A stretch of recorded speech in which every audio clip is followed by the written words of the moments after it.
يسبح لله ما في السماوات وما في الأرض الملك القدوس العزيز الحكيم. هو الذي بعث في الأميين رسولا منهم يتلو عليهم آياته ويزكيهم ويعلمهم الكتاب والحكمة وإن كانوا من قبل لفي ضلال مبين، وآخرين منهم لما يلحقوا بهم وهو العزيز الحكيم. ذلك فضل الله يؤتيه من يشاء والله ذو الفضل العظيم.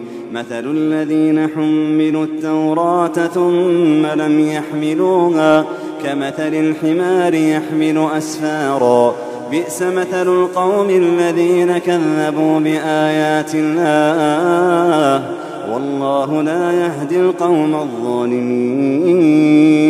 قل يا أيها الذين هادوا إن زعمتم أنكم أولياء لله من دون الناس فتمنوا الموت إن كنتم صادقين ولا يتمنونه أبدا بما قدمت أيديهم والله عليم بالظالمين.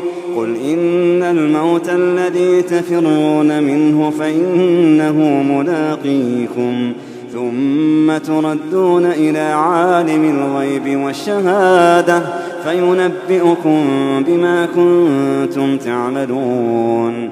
يا أيها الذين آمنوا إذا نودي للصلاة من يوم الجمعة فاسعوا إلى ذكر الله وذروا البيع، ذلكم خير لكم إن كنتم تعلمون.